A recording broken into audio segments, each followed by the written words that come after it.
लोकसभा चुनाव से पहले आईएनडीआईए गठबंधन को झटके पर झटका लग रहा है। दिल्ली के मुख्यमंत्री अरविंद केजरीवाल भ्रष्टाचार के मामले में गिरफ्तार हो चुके हैं, तो वहीं कांग्रेस के बैंक अकाउंट फ्रीज किए जाने की भी खबर है। इन दोनों मामलों को लेकर विपक्षी दल बीजेपी को कटघरे में खड़ा कर रहे हैं। आम आदमी पार्टी की तरफ से केजरीवाल को चुनाव से पहले जानबूझकर गिरफ्तार करने की बात कही जा रही है, जिस पर बीजेपी की तरफ से पलटवार किया गया।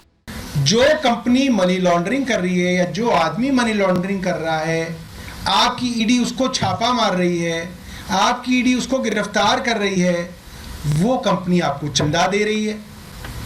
और एक दो नहीं, 59.5 करोड़ रुपए का चंदा भारतीय जनता पार्टी ने लिया है। उनके अकाउंट से इनके अकाउंट में आया है, सबूत है। कट्टर बेईमान अरविंद केजरीवाल वो भी ईडी की गिरफ्त में है, और ये सब शराब घोटाले के लिए जो कल तक क्लीन चिट बाकियों को देते थे, ईमानदारी की चिट देते थे। अरे चारा खाने वालों ने भी पहले इस्तीफा दे दिया था, शराब वालों ने अभी तक भी इस्तीफा देने से मुकर रहे हैं। दिल्ली शराब घोटाले में अरविंद केजरीवाल की गिरफ्तारी को आम आदमी पार्टी ने इलेक्टोरल बॉन्ड के मुद्दे से भी जोड़ा है।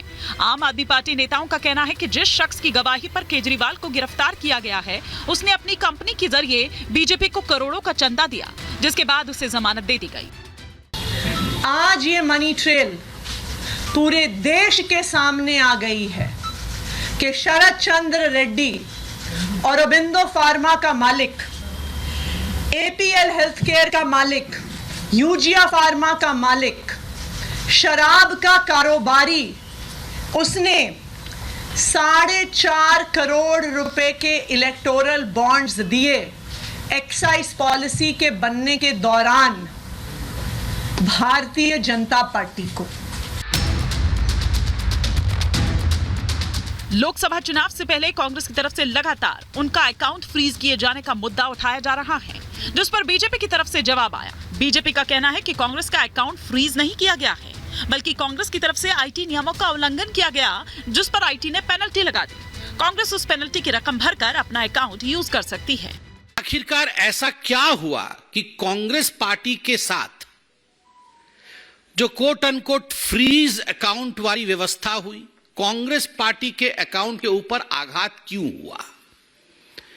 देखिए, यह विषय होता है फाइनेंशियल ईयर 2017-18 का। कांग्रेस पार्टी ने जो भी आमदनी की, जो भी डोनेशंस उनके पास आए 17-18 में, उनको उस पर टैक्स बनता है स्वाभाविक रूप से। कांग्रेस पार्टी की मिस्टेक रही कि एक्सटेंडेड डेडलाइन तो छोड़ दीजिए, जो एक्सटेंडेड डेडलाइन होता है, उस एक्सटेंडेड डेडलाइन जो कि 31 दिसंबर 2018 था, तब तक भी कांग्रेस पार्टी टैक्स भर नहीं पाई। लोकसभा चुनाव से पहले आईएनडीआईए अपने ही जाल में फंस चुका है, लेकिन आरोप बीजेपी पर मढ़कर इमोशनल कार्ड खेल रहा है। ऐसे में सवाल यह है कि क्या आईएनडीआईए ने चुनाव से पहले ही हार मान ली है? सवाल ये भी कि क्या केजरीवाल की गिरफ्तारी से आम आदमी पार्टी को चुनावों में नुकसान होगा या फायदा? Bureau report, Republic Bharat. और इसी पर और विस्तार से चर्चा के लिए तमाम खास मेहमान हमारे साथ जुड़ चुके हैं। फटाफट से परिचय मैं करवा देती हूं। आरपी सिंह जी इस वक्त हमारे साथ बीजेपी के प्रवक्ता जुड़े हुए हैं। सौरभ दुबे राजनीतिक विश्लेषक बतौर इस वक्त नोएडा स्टूडियो से हमारे साथ जुड़े हुए हैं। निवांश शर्मा प्रवक्ता हैं आम आदमी पार्टी के, हमारे साथ जुड़े हुए हैं। परमिंदर सिंह सेठी जी इस वक्त हमारे साथ जुड़े हुए हैं नोएडा स्टूडियो से, और दुष्यंत नागर जी इस वक्त हमारे साथ जुड़े हुए हैं। लेकिन सबसे पहले चर्चा की शुरुआत निवांश शर्मा जी मैं आप ही से करना चाहती हूँ कि 2 दिन से ईडी की कस्टडी में है अरविंद केजरीवाल। आप लोगों की आगे की अब रणनीति क्या है, स्ट्रैटेजी क्या है? आप लोग कह रहे हैं कि जेल से ही सरकार चलाई जाएगी, लेकिन क्या वो फीजिबल है? वो क्या ऐसा हो सकता है? और साथ ही साथ बीजेपी तो ये कह रही है कि जेल से तो गैंग चलते हैं, सरकारें थोड़ी। जी, मैं बिल्कुल आपको बता देता हूँ आगे क्या होने वाला है, लेकिन उससे पहले जो अभी तक हुआ है उसकी जानकारी भी बहुत क्लियर आप तक पहुंचनी जरूरी है। आप मुझे सुन पा रहे हैं? जी बिल्कुल सुन पा रहे हैं। जी देखिए, ये एक अप्रूवर के नाम पर, जो इस केस में अभी तक हम सुन रहे थे, अप्रूवर के नाम पर जो है मुख्यमंत्री साहब को पकड़ के इन्होंने जेल में डाल दिया। उस अप्रूवर को दिल्ली के अंदर लाइसेंस मिले शराब के, उसके बाद उसने 1.5 करोड़ रुपए बीजेपी को चंदा दिया, उसके बाद उसने 3 करोड़ रुपए बीजेपी को चंदा दिया इलेक्टोरल बॉन्ड के थ्रू, उसके बाद ईडी ने उनको अरेस्ट कर लिया, अरेस्ट होने के बाद 5 करोड़ रुपए चंदा उन्होंने फिर बीजेपी को दिया, उसके बाद उनके ऊपर चार्जशीट फाइल हुई, उसके बाद 6 महीने वो जेल में रहे, 6 महीने जेल में रहने के बाद उन्होंने अपनी स्टेटमेंट चेंज कर ली कि हाँ 100 करोड़ रुपए का लेन देन हुआ और वो अरविंद केजरीवाल जी को जानते हैं, उनसे बात हुई। उसके बाद जैसे ही उन्होंने ये एक्सेप्ट किया, मई के अंदर हाई कोर्ट के अंदर उन्होंने अपील डाली बेल की, बेल के अंदर उन्होंने लिखा कि मेरी पीठ में दर्द है जी, मेरे को आप बेल दे दीजिए। ईडी ने बोला कोई बात नहीं, इनका पीठ में दर्द काफी ज्यादा है, इनको बेल दे दीजिए। उसके बाद जब वो जेल से बाहर आए, जेल से बाहर आके उन्होंने जो है वो सरकारी गवाह बन गए और अप्रूवर बन गए। उसके बाद उन्होंने एक ऐसा व्यक्ति जो 6 महीने मनी लॉन्ड्रिंग में जेल में रहा, जिसके ऊपर आप किंग पिन बताते हैं, इसमें टाइम वेस्ट नहीं करते हैं, इसमें टाइम वेस्ट नहीं करते हैं। ये तो आप लोग बता चुके हैं, जो आपने प्रेस कॉन्फ्रेंस की थी उसमें भी बता चुके हैं, तो वक्त जाया नहीं करते हैं,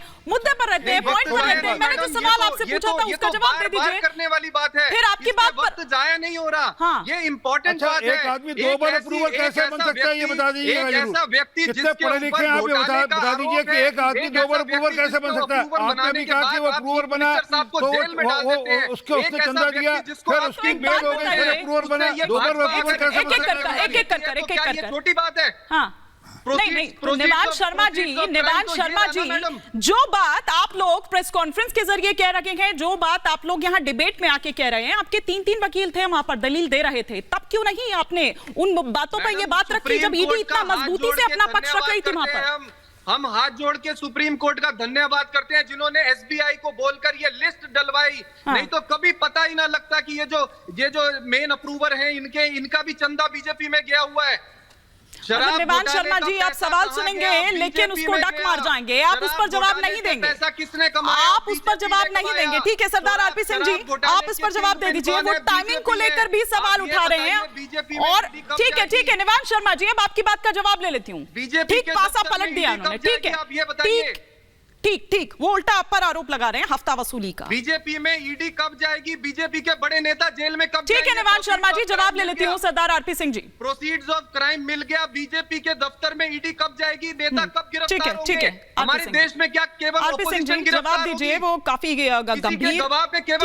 ठीक है निवांश शर्मा जी, थोड़ा सा शांत जवाब तो ले लूं। मुझे ये नहीं पता था, पूछिए ईडी कब जाएगी बीजेपी दफ्तर में, प्रोसीड ऑफ क्राइम मिल गया।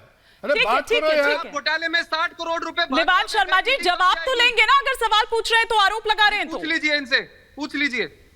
सरदार आरपी सिंह जी, मुझे नहीं पता था कि आम आदमी पार्टी में सारे अनपढ़ और अंगूठा छाप केजरीवाल एक बिल्कुल है ना। इस आदमी को यही नहीं पता कि अप्रूवर जब भी होता है वो हाई कोर्ट के ऑर्डर से होता है। वो कोई हमारे कहने पे, सरकार के कहने पे या ईडी के कहने पे कोई अप्रूवर नहीं बनता। अप्रूवर जब अच्छी बात नहीं, ठोका मैंने क्या ठोका एक बार। निवांश शर्मा जी, एक बार उनकी बात तो कंप्लीट होने दीजिए। अंगूठा छाप ले आते हैं इस तरह से नहीं टिप्पणी करिए ना सरदार आरपी सिंह जी, फिर